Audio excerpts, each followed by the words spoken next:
जैसे माताओं बहनों को अक्सर यूरिक एसिड की समस्या होती है, पैरों में एड़ी में दर्द होता है। यूरिक एसिड आजकल बहुत बड़ी समस्या हो रही है। आप क्या करो, सुबह जब उठते हो पानी 1.25 लीटर पानी पियो, पेट की सफाई करो, उसके बाद 2 मिनट की ताली बजाओ और फिर क्या करो, नंगे पैर जमीन पर चलो, मिट्टी पे चलो। अगर सीत वाली कोई घास कहीं मिल जाए उसके ऊपर चलो। धीरे धीरे क्या होता है, नंगे पैर जब व्यक्ति चलता है तो उसके शरीर की जो ऊर्जा है, जो अंदर ही फंसी हुई है, क्योंकि हम लोग जूते पहनते हैं और चप्पल पहनते हैं, इससे ऊर्जा हमारे अंदर ही रहती है। लेकिन जैसे ही हम नंगे पैर चलने लगते हैं धरती पे, तो इस धरती से हमारे शरीर का अर्थिंग बन जाता है। जो अर्थिंग बनता है उसके कारण से हमारी ऊर्जा धरती में जाती है, धरती की ऊर्जा हमारे में आती है, यानी जीवनी शक्ति के रूप में धारा प्रवाहित होने लगती है। गंगा रुक जाएगी तो बदबूदार हो जाएगी, लेकिन गंगा की धारा बहते रहेगी तो हमेशा गंगा पवित्र बनी रहेगी। हमारी धारा इस नए जीवन शैली के अनुसार से, जूते चप्पल और घरों में भी तो प्लास्टर ही बने हुए हैं ना, तो उनके कारण से हमारी ऊर्जा हमारे ही अंदर बनी रह जाती है, जिसके कारण से हम ज्यादा बीमार हो रहे हैं। तो आप रोज एक नियम बना लें, आप शहर में रहें, आप गांव में रहें, कम से कम आधे घंटे नंगे पैर चलने की कोशिश करें। आप कंकड़ीले पत्थरों पे, पिच सड़क पे भी या मिट्टी पे भी चलेंगे और पैरों में अगर कुछ थोड़ा चुभेगा ना, तो आंखों की रोशनी बढ़ती है, दिमाग की मानसिक शक्ति बढ़ती है। तो ये जरूर करें। एक दूसरी चीज और कर सकते हैं, आप जब भी घर में खाना बनाते हैं, जो दालें बनाते हैं, दाल, कोई भी दाल, बीज, जितने भी बीज होते हैं ना, उन सब में प्रकृति के तरफ से कुछ केमिकल डाला जाता है उन बीजों की सुरक्षा के लिए। आपने कभी भी देखा होगा जो खीरा होता है, खीरा के मुंह के ऊपर जहां से डंठल से खीरा मिला है, वो कितना कड़वा होता है माता जी, जहरीला होता है। उसको काट के लोग फेंक देते हैं कि खा लेते हैं बेटा, फेंक देते हैं। क्यों? वो जहरीला क्यों है, जबकि पूरा खीरा जहरीला नहीं है, सिर्फ वही जहरीला है। क्यों? क्योंकि प्रकृति माता उस वहीं से पोषण करती है और वहां से कोई कीटाणु विषाणु खीरे में नहीं चला जाए, इसलिए उसी के ऊपर माँ थोड़ा सा एसिड लगा देती है, जहर लगा देती है, ताकि सुरक्षा हो जाए। आप कभी भी देखो, आम खाओगे, आम जब आप खाते हो तो पूरा आम मीठा होता है, लेकिन जहां से आम डंठल से सटा हुआ है वो कैसा लगता है?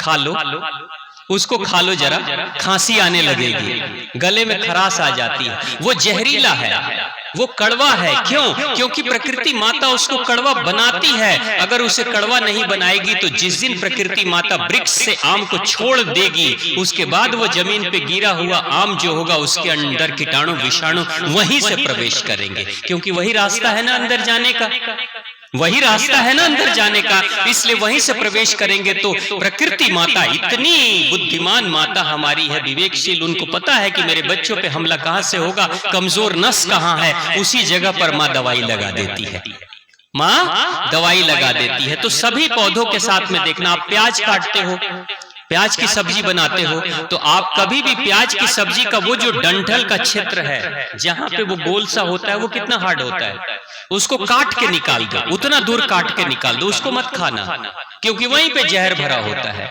वहीं पे केमिकल होता है, वहीं पे सुरक्षा है, उसको काट के निकालो और तब आप पूरे प्याज को खा सकते हो। आप कभी भी देखना, जैसे लोग ड्राई फ्रूट्स खाते हैं, कोई काजू खाता है, किशमिश खाता है, मुनक्का खाता है, छुआड़े खाता है ना, लोग कच्चे खा लेते हैं। नहीं, ऐसे नहीं खाना चाहिए। आप क्या करो कि कोई भी ड्राई फ्रूट खाना है तो रात में पानी में भिगो दो, रात में पानी में भिगोगे और सुबह खाओगे तो रात भर में उसके अंदर जो एसिड है, जो प्रकृति माता उस बीज की रक्षा के लिए अंदर छोड़ी हुई है कि ताकि बाहर के कीटाणु विषाणु हमला न करे, वो एसिड पानी में मिल जाता है और वो ड्राई फ्रूट शुद्ध हो जाता है। तब खाओ, तब आपको ज्यादा फायदा होगा, है ना। चना भी है, चना पानी में भिगोते हो, मूंग पानी में भिगोते हो, मटर पानी में भिगोते हो, जब वो पूरा भीग के ठीक हो जाए, नमी आ जाए, फूल जाए, तो उसके बाद पानी को फेंक दो, क्योंकि सारा एसिड, वो जहरीला तत्व मिला हुआ है उसमें, है ना। तो ये एसिड होता है। आप दालें बनाते हो, जब भी दाल बनाते हो तो माताओं को मैं देखता हूँ सीधा दाल निकालती है, बर्तन में डालती है, पका देती है।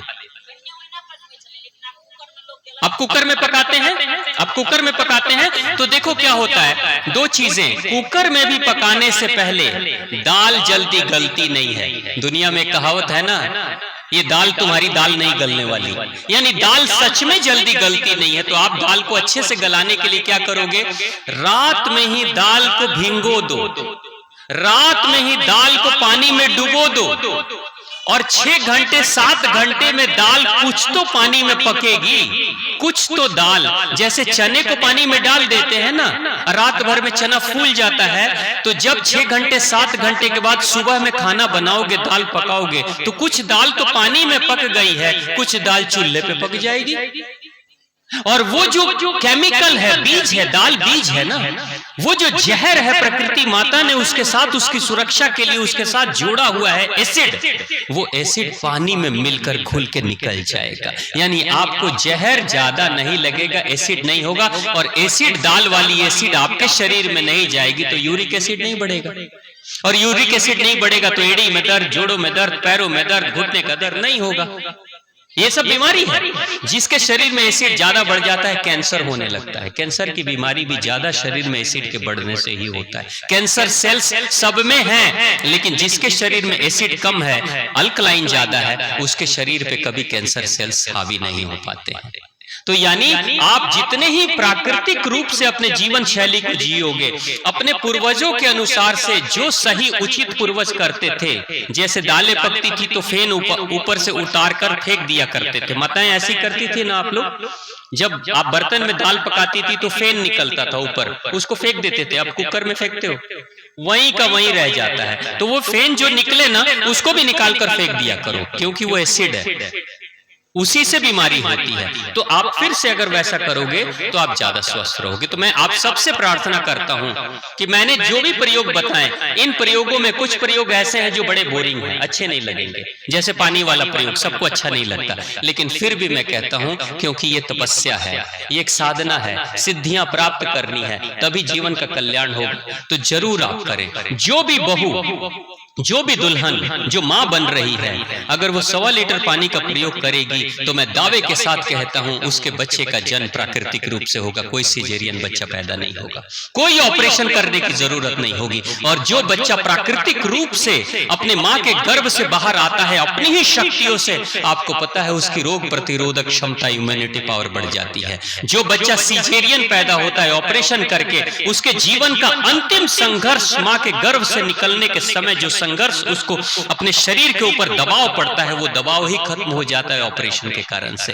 और उसी दबाव के समय उसके शरीर के बहुत सारे शक्ति केंद्र जागृत हो जाते हैं, क्योंकि जब एक मां प्राकृतिक रूप से बच्चे को जन्म देती है तो लगभग उसके शरीर में हड्डियों के टूटने जैसा दर्द भी होता है, लेकिन उस दर्द को मां भी झेल लेती है और बच्चा भी झेल लेता है, तो मां भी स्वस्थ रहती है और बच्चा भी स्वस्थ रहता है। जो माएं सिजेरियन बच्चा पैदा करती है अक्सर गैस, एसिडिटी और कमर के दर्द से परेशान रहती है, लेकिन जो मां प्राकृतिक बच्चे को जन्म देती है, बच्चा भी हिष्ट पुष्ट और मानसिक रूप से तंदुरुस्त होता है। लेकिन जो माएं सिजेरियन बच्चा पैदा करती है, अक्सर उन बच्चों को ठंडी आ जाए, गर्मी आ जाए, बरसात आ जाए, तुरंत बीमारी लग जाती है, यानी कमजोर हो जाते हैं। तो मैं चाहता हूं कि हमारे सनातन धर्म की जितनी भी माताएं हैं, जो भी दुल्हन हैं, जो भी नई बहुएं हैं, फिर से प्राकृतिक रूप से अपनी शक्ति को मजबूत बनाएं और 1.25 लीटर पानी का जरूर सेवन करें।